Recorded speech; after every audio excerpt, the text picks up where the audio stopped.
Hello,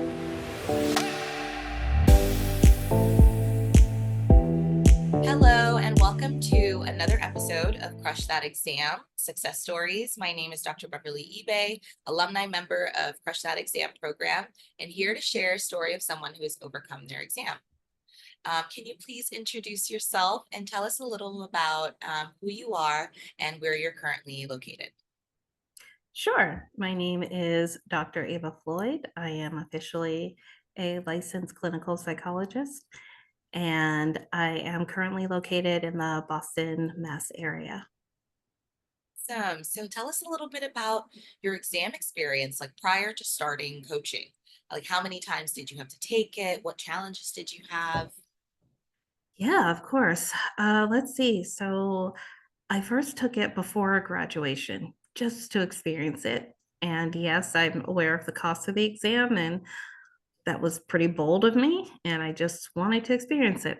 Obviously, did not pass, although I thought I initially did because the lady handed me one sheet of paper. That was a surprise. However, I didn't study. The next time, let's see, it was post graduation, and I was just beside myself with anxiety, and it was very uncontrollable. And oh, let me backtrack. It was a month before graduation. I just was very overwhelmed looking at what to do after internship, and I was told I wasn't ready. And me being my stubborn self, I still went, took the exam, scored higher. However, I felt defeated and I didn't shed a tear. I knew it was on me at that point that I didn't listen. So I kept with the same tutor for a bit, and attempt after attempt, it feels like it was forever ago, and it's only been 3 years, I believe. I had enough, and so I saw Dr. Liggins online when I was trying to find someone who looked like me, and she was absolutely wonderful, very gracious, and I felt, "Okay, this exam is passable," and it was really just getting outside of my head. So I took the exam and was much closer to passing, and Dr. Liggins was very supportive and incredible and told me, take time off to figure out how to work through my testing anxiety. So I continued working with Dr. Liggins, attending parallel study groups, which was incredibly helpful, and accountability. And I worked with a tutor, and she recommended I find a tutor as well. And it, it was just incredible with how much I would talk myself out of passing, and I don't know why. It was very much of, "Well, I've always struggled with tests, and this is just the way it is." And one of the things that stuck out to me with Dr. Steve and Dr. Liggins is stop carrying everything on your shoulders. I'm not going to my husband isn't going to divorce me over an exam. That would If that happened, that would be the least of something else was going on way before that. My kids will still like me. Hopefully, they'll like me as they're teenagers. And I secured a job at a new practice, and it wasn't contingent on that. And so, Dr. Liggins would send me encouraging words and check in. And when I walked in the exam, I told myself, I'm going to pass it. And I know that's something that we usually don't tell ourselves. And after a year of hitting the ground and studying hard, really intensely, especially the last 2 weeks of 15, 20 hours, I didn't realize, I thought people were joking when they said they did that. I ended up booking a hotel an hour away from the kids, and my in laws watched the kids, and husband took care of them while I just holed myself up and studied hardcore. And I walked in and said, I've done everything I can. And this was the first time I truly believed I've done everything I can. And not just with rote memory, I actually understood the meaning behind things. Another thing is, I didn't tell anyone. I made a pact with myself not to tell anyone except for my spouse and Dr. Liggins. I told her it was coming up, but I still didn't want to jinx myself. And I walked in and I sought accommodations, which was very helpful. Turns out I still finished within plenty of time. And they had everything removed from the room. The like everything. Even the clock they took off the wall Oh because I my would stare at the clock goodness. and Oh start my counting down. goodness. That room was bare bones. It had exactly a desk, a chair, and a computer. That was it. And I took breaks every 25 questions, walked around, looked out the window because this testing center actually had windows you could look out of, which was unheard of. And I just sat there and said, no matter what happens, no one's going to judge me. And my clinical work speaks for itself. And I went in, took it, and came out and saw that single sheet of paper. And I started crying. I rarely, rarely cry. And I asked the proctor for a hug. And she knew I passed because she'd seen so many heartbroken faces and so many elated faces of joy with this exam. And she goes, as soon as I saw that single sheet and the 5, I knew you passed. That's why I had the big smile. And she hugged me. And I was jumping up and down with her in the exam room, so thrilled. And she told me to go enjoy my day. And I was just visibly shaking. I didn't realize how much I was invested. And my first thought was, we did it. And with we, I was thinking, oh my God, my spouse, my kids, friends, family, coaches, tutors, everyone. I never once did the word I did it come out of my mouth or enter my head. It was a we did it. And I had all these amazing supports, including you. And it's really a we effort. I would not have been able to do this without all these supports. And I know that. And I have no qualms about it. That was my first thought was I wrote, we fucking did it. And I just, that's how I feel. And I passed with what I needed. And I thought, you know, I'm very pleased. I just, I'm getting a little emotional thinking about it because I just was like, I just told myself, I don't know if this is passable and did I make a mistake? And I was so superstitious. I didn't even check off my ethnicity at the end of the exam. I was like, well, if I put black, are they going to modify the results? My Whatever. goodness. I mean, it just goes to show how much weight this exam can have on you. The Yeah. just the heaviness of it, all of these thoughts. I mean, I'm just hearing your story is so powerful. Um, it I is really, just, I was getting teary hearing you talk about hugging the proctor and being so elated and just celebrating outwardly and expressing your joy because it's so relatable. I just, I was just very much of, oh my gosh, we're done. I can That's the spend sentiment. more time with the kids. Yeah. And and the fascinating thing is I thought, oh, when I pass, I'll feel like this completely different person. No, I'm still me. I just don't have to study. I don't have this guilt behind me of, oh, I'm spending time with family. I should be studying. Or, oh, you're watching HGTV. Probably should be studying. And like, you know what? I will study. It's a balance. And just that constant nagging of you need to be studying any moment. And that's what I did last time and it did nothing for me. I a big thing is not having the exam become your identity.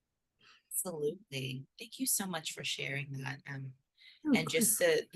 the weight that you were holding and just the mindset shift that you had to do in order to tackle this exam a different way. I think that will be really helpful for a lot of people to hear. I mean, can you kind of pick out 3 things that you really liked about participating in the exam coaching program in terms of, yeah, Yes. Dr. Liggins didn't allow for any room of negative self-talk. I appreciate that. She was gentle, firmly say, no, we're not going to do that. You need to get your head right. Yes, we all have nerves. You can do this. You've earned a doctorate. You don't have anything to prove. And she's right. There isn't anything to prove.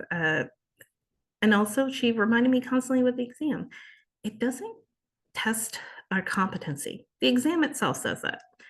It's another academic exam. That's all it is. Because as I was taking, I was like, this isn't testing my clinical skills at all. This is just being at graduate school again. It's another long comps exam. And it also helped a great deal of her success stories that a lot of the individuals are people of color, especially women of color, Black women, because as you know, although Black people make up 16% of the population, in the US, only 4% of us, you know, are licensed clinical psychologists. And I think it's 2% of Black women when we divvy it in half. And so was already having a doctorate is, we're the most educated demographic in the US. Well, having a doctorate, it's in the single digits. I think it's like less than 1% of Black people. And so I was like, yeah, I'm here now. Might as well keep trudging forward. And she was very much of holding me accountable of, well, what is your why? And honestly, I felt like I had a why at one point, and I didn't. And that's where I felt very much lost. It's my why was I'm worthy when I pass it. I'm not worthy of anything until I pass. And that's a horrible thing to internalize. I didn't even drink out of a mug a friend got me saying clinical psychologist until I passed the exam, which is so silly. It's a mug I really needed to drink out of every day as a reminder of no, you can do this. Someone's going to No hear one, that. Yeah, someone's going to hear that and shift the way they're thinking about this. Just to hear you say yeah, that. it's a thing. Oh, well, when people ask me, oh, what do you do? I would just say, oh, I work with people, and even feel that I deserve to say Dr. Floyd. And so as time went on, no, it's Dr. Floyd. I felt I hadn't earned my the privilege to say Dr. Floyd until I passed. And I got over that hump before the exam. And so no, you are a doctor. It is okay. This is minimizing yourself isn't going to help. Absolutely. Absolutely. Being able to have that inner dialogue that is encouraging and not diminishing and really negative. I mean, it's just a whole world shift in terms of how you walk into that exam room, right? When you Yeah, actually believe that you're capable of and that you will pass this. It's a matter of when, not if. It is just a exactly. different way to approach the exam. And also, a final one is focus on you. Do not go on any boards or forums because everyone's going to have a story about, oh, this was awful, whatnot. Stay away from those. You know, for me, I found I didn't tell anyone and I could just focus on myself. And it it put away so much pressure because you have everyone rooting for you and then you feel I felt embarrassed of, oh, everyone wasted their time rooting for me. Now I have to tell them. I didn't have to. I didn't tell anyone. I knew the dates and I basically said, oh, I'll take it eventually. Didn't even tell the new place where I was hired that I was taking when I was taking it. And so it just I recommend, if you want to share it, be very mindful of each time you share it. Are you feeling more pressure on yourself? And it's not that anyone's going to be disappointed. It's you have a whole team rooting for you. They're rooting for you whether or not they know you're taking it. And stay Absolutely. offline. Do Yeah, not go those on those those forums. boundaries, those boundaries are so self-protective, right? I mean, how long Yeah. did you spend in the coaching program? Like, how long did you work with Oh gosh. Dr. Liggins? Dr. And Wiggins also and yeah, we started December 2023. okay. Yeah. So Yeah. I mean, it was a year of just putting your head down Yeah. and Oh, taking a lot of wait. the recommendations and I think it was earlier. It was December 2022. Yep. okay, okay. Yeah. Yeah, and it's a lot of I think people I think don't realize how much it's also adjusting to your life, taking time off, I mean, did you have to take some breaks in between, come back to it, things like that, or were you just Yeah. all I the way took through?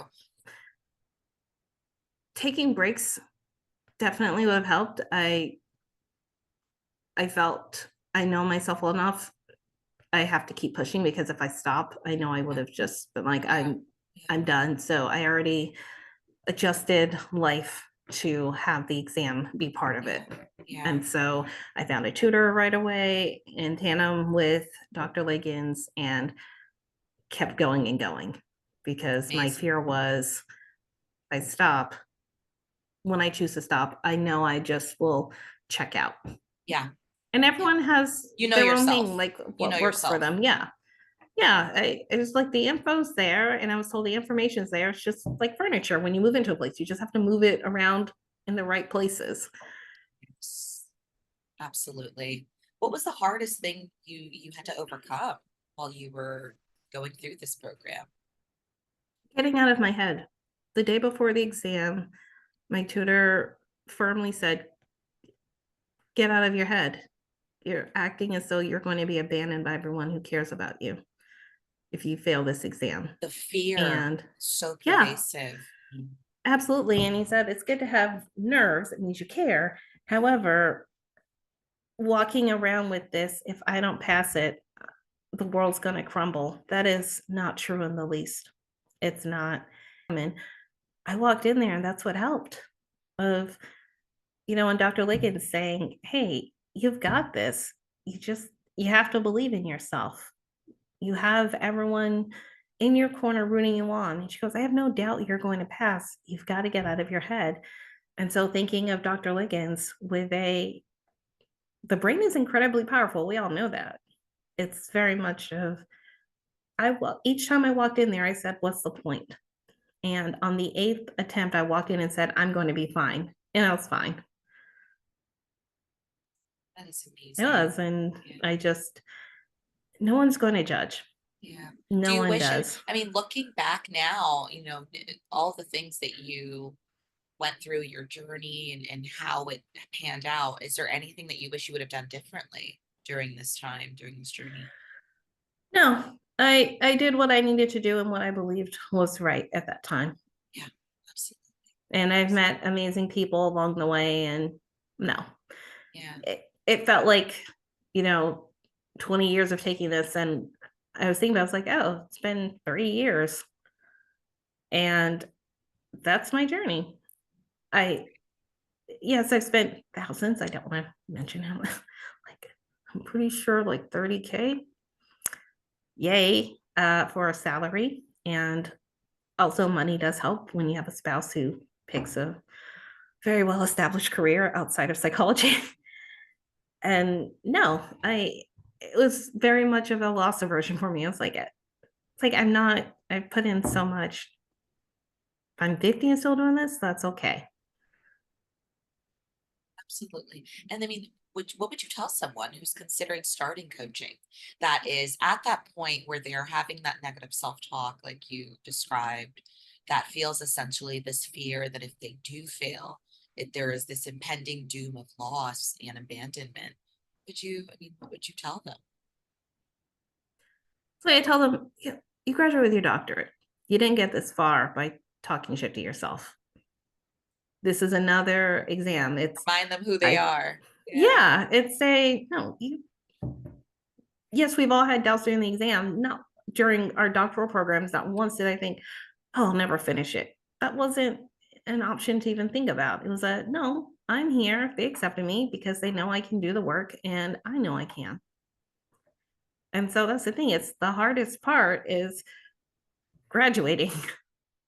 In EPPP, honestly, when I read about the stats and everything, it made sense of I'm not being tested for my competency. And I reminded myself, I haven't had any ethics complaints against me, knock on wood.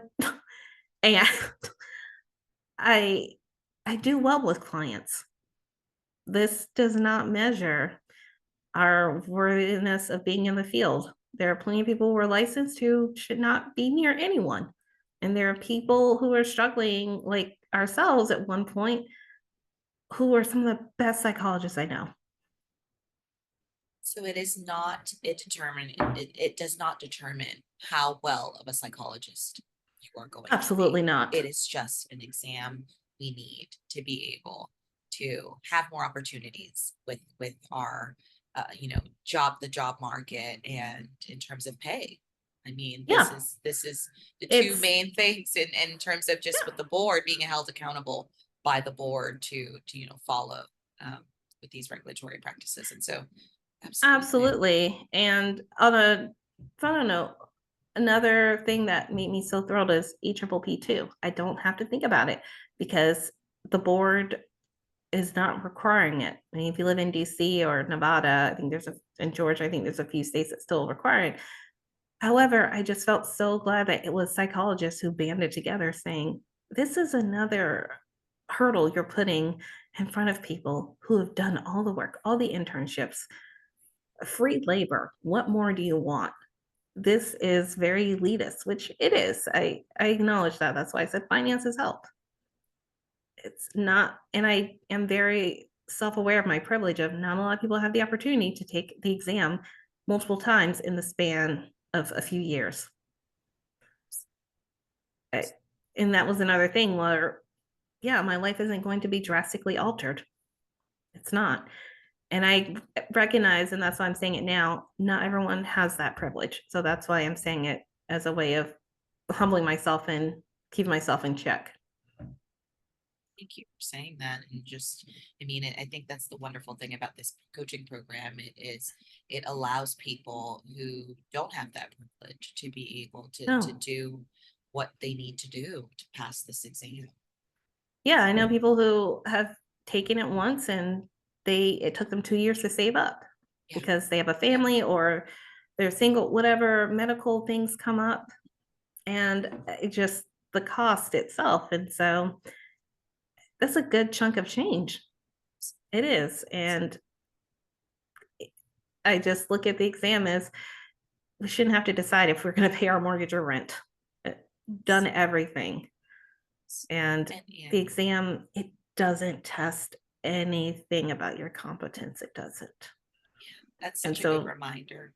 that's something I really recommend people go into and be okay with not knowing everything. I walked in with, for the first time, I've done everything I can and I'm going to be okay. And it works. Yeah. Absolutely. And I mean, you will be yeah. okay. I mean, what are you looking forward to now that you have been able to, that you haven't been able to do, but you will be able to do now that you've passed the exam and that you are Mm. licensed? Well, one of the things I did keep up with is family activities as much as possible. However, it is nice to have Saturdays to myself. I have an additional 15 hours to myself that are now filled with clients because I started a new practice Monday. So I loved when clients canceled. I was like, yes, that's more study time. And I thought, oh, I'm gonna have all this free time, girl. These kids, I think they've been saving it up to be like, mom. And I More welcome time it. with It's your like, oh, kids, more time, more yes, money. Good for you. yes. And I really want to do naps again. That is so, isn't And it nice to get it back? it's nice to take a nap and not panic waking up going, oh, I need to study. That's It is so right. nice. That's My right. To naps sleep now, in. yes, sleep in. And my nap hit so deep after the exam, I woke up and thought I missed a school bus. I didn't. I'm a grown woman. Thought I missed a school bus. It Those are is the naps I so welcome. nice. And it's the little things like that, right? Being able to just, hang out with friends, go outside and read a book, sit on the Yes. grass. Like, I it mean, could I'm be allergic to anything. grass, but yeah, I'll do it. Anything over It that could be exam, I will anything happily do that. over waking up and studying and studying and studying repetitively, month after month, week after week. And so it is just a reclaiming of your life back of leisure, of just time to just be. And that's so wonderful to Yeah. hear. Yeah, Yeah, absolutely. it's nice. Now I have more time to harass the kids and be all up in their business and be like, "So, what are They your miss goals for it. life?" Yeah, They they're like, missed "I'm you. 7." Yeah. Oh. I told them I passed and they were excited. They're 7, so one of the things Oh. that I'm grateful for is they're not really gonna remember a lot of this. Part of with having kids is I would say, "I need to work," or "I have to do this reading." because I felt guilty enough and I thought, oh, if I add study, I don't want them to think it means you can't do anything fun, like you have to make people go away. So Good for it was you great. for reframing that for them too. Yeah. Yeah, and they Right. would Yeah. sit with me and read the materials and then go, "Oh, this is a lot. I'm gonna go play outside." Like, me too. Me too mentally, sure. Oh, that's so great. So, it's Oh, and my kids are so spouse, cute. he they are. And my spouse, he's just incredible. He's just it's like, "I had no doubt you'd pass. It's a matter of when." And remember, the goal is just to get a little closer to the finish line, and it was just a nice reminder of that unconditional love of, "You got this. It's gonna be fine. I'm not going anywhere. The kids are." And I was like, "No, no, you're not going anywhere because you know, the stuff is expensive." And so we will make it work. Of You were too funny. Oh, thank you so much for course. sharing today and just enlightening so many people with your journey. Your story is so powerful. It is a story about resilience and perseverance, right? And just simply not giving up. And really engaging in help seeking behaviors. I think that's one of the things that I can really relate to with you on this journey is that we're two very accomplished, people, and we had to go and say, hey, I need help with Yeah. this. And it I was need part of help. the And it's hard to do. It's hard to strong do, Black right? woman trope of Yeah. you have Yeah. to be there for everyone. Yeah, Like I'm sitting there exactly. supporting friends who are going through it, and then I feel Right. alone. So I'm like, wait, but No, I I need to need be help taken care of too. too. That's right. And it's this is a message of you are also deserving of that support. So go out and get it. Go out and ask for it. It's And not a really sign of invest in it weakness. is not a sign of weakness and invest it's an investment in yourself. And that investment just came through for you. So Yes, very much. absolutely. Absolutely. So Oh, thank you so much. Thank you thank again, you so Dr. much. Floyd, for Thank you, taking the Dr. Eve. time to tell us so much about your amazing story. We wish you nothing but success and happiness and continued so many abundant opportunities